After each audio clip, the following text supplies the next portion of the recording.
Un fan des Yankees, surnommé Neon Shirt Guy, a été banni à vie de son stade préféré pour s'être installé à plusieurs reprises dans la section la plus chère sans avoir de billets. Il est devenu célèbre en portant le même t-shirt fluo et en trouvant le meilleur endroit pour être pris en photo. Il ajoutait des messages humoristiques ou de soutien sur ses t-shirts. Par exemple, Don't Boo Stanton, pour remonter le moral de Giancarlo Stanton, un joueur des Yankees de New York. Quelle délicate attention! Ce type de comportement est l'un des moyens les plus sûrs de se faire bannir d'un stade. Et pourtant, ce n'est pas aussi facile qu'on pourrait le croire. Si pour une raison ou une autre, tu voudrais vivre une pareille expérience, il te faudrait vraiment mécontenter la hiérarchie du stade. Une des options consiste à participer à une bagarre ou à la déclencher, une autre à courir sur le terrain. Tu peux aussi essayer d'acheter un tas de billets en ligne et de les revendre à un prix exorbitant à d'autres supporters.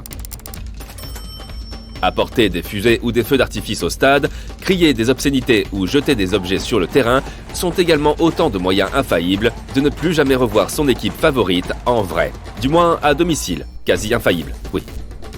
Vois-tu, les clubs sont libres de décider qui peut entrer ou pas dans leurs enceintes. Il n'y a cependant pas de liste indiscutable d'infractions qui garantissent un bannissement. Parfois, cela conduit à des situations amusantes. Un supporter peut être interdit de tous les événements organisés dans un stade, y compris les concerts. Et un autre supporter pourrait être banni du stade de son équipe préférée, tout en étant autorisé à la regarder jouer dans d'autres enceintes. En 2015, la NFL a officiellement interdit aux fans qui ne sont pas les bienvenus dans leur stade de suivre leur équipe également ailleurs. Des fans qui ont été attrapés en train de faire quelque chose qui mérite un bannissement sont transférés dans une zone séparée. Là, ils signent un contrat pour reconnaître qu'ils acceptent le bannissement avant même d'être officiellement bannis. Il s'agit d'une partie importante de la procédure, car ce contrat pourrait être utilisé ultérieurement devant un stade si le supporter turbulent tentait de revenir en douce au stade. Certains stades prennent également des photos de ces supporters pour rendre le processus encore plus sérieux, et aussi pour présenter ces photos aux agents de sécurité. Mais cela n'empêche pas certains renégats d'envahir malgré tout la pelouse. En 2011, Avant et Waterlooville jouaient contre Dorchester. Les fans de ces deux clubs de football anglais ont été témoins d'une amusante invasion du terrain.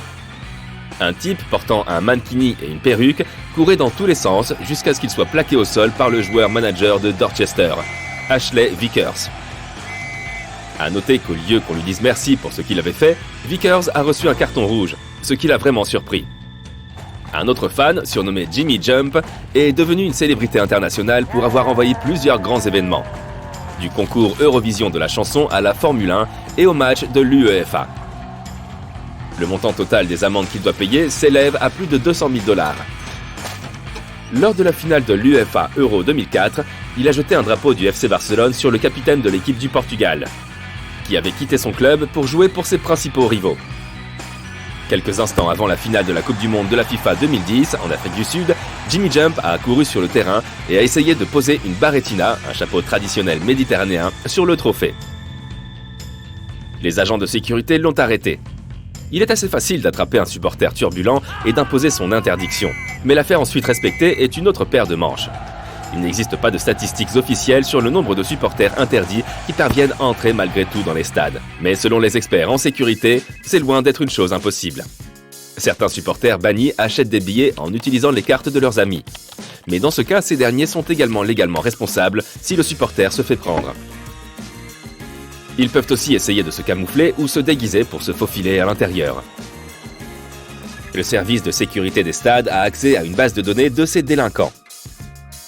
Mais une fois qu'une foule de supporters se presse aux portes, ils sont plus occupés à empêcher les menaces sérieuses potentielles qu'à jouer à cache-cache avec une bande de hooligans. Pour résoudre ce problème, les stades devraient effectuer des contrôles croisés dans toutes les cartes de crédit utilisées pour payer les billets, afin d'identifier les supporters qui demandent à leurs amis de le faire pour eux. Une autre option consisterait à recourir à la technologie de reconnaissance faciale. Les experts en sécurité des stades pensent qu'il faudra encore quelques années avant qu'elle ne soit utilisée de manière universelle, car elle est très coûteuse. Mais jusqu'à présent, elle fonctionne efficacement dans les aéroports, certains concerts et d'autres lieux publics pour repérer les intrus suspects. Mais maintenant que cette technologie est adoptée dans certains stades, elle suscite des inquiétudes quant au respect de la vie privée. Pourtant, si on regarde le bon côté des choses, on pourrait se promener à l'intérieur du stade sans billet, car la caméra saurait exactement qui on est. Et il ne serait pas nécessaire de sortir sa carte pour se payer un hot dog. La caméra te reconnaîtrait et débiterait ton compte directement. Le système ne conserverait pas d'informations sur les visiteurs réguliers après le match, mais il identifierait les intrus. Certains grands stades de football américains engagent des taupes ou des agents de sécurité clandestins dans les tribunes extérieures pour repérer ceux qui tentent de contourner l'interdiction. Ils portent parfois le maillot de l'équipe adverse pour être moins suspects. Mais leur pouvoir magique ne fonctionne pas sur une certaine catégorie d'envahisseurs de terrain, les animaux. De temps à autre, les chiens et les chats font des apparitions spectaculaires, prolongeant ainsi le temps de jeu. Les écureuils et les oiseaux font partie des envahisseurs de terrain les plus insolites. Un jour, une martre des pins s'est précipitée sur le terrain pendant un match de la Super League suisse. L'animal a provoqué un véritable chaos et a mordu le défenseur de Zurich, Loris Benito. La seule personne qui a réussi à l'arrêter est le gardien de but ganté de Zurich. Le match de la finale de l'Euro 2016 entre la France et le Portugal, dans la banlieue de Paris, ne figurera pas dans l'histoire comme le match de football le plus passionnant. Mais tous ceux qui y étaient présents et les millions de personnes qui l'ont suivi en direct se souviendront des milliers de mythes qui ont envahi le stade avant le coup d'envoi. Le personnel du stade a commis une erreur en laissant les projecteurs allumés pendant la nuit. Ces lumières ont attiré une énorme quantité d'insectes qui ont recouvert le terrain, la tribune et même les panneaux publicitaires.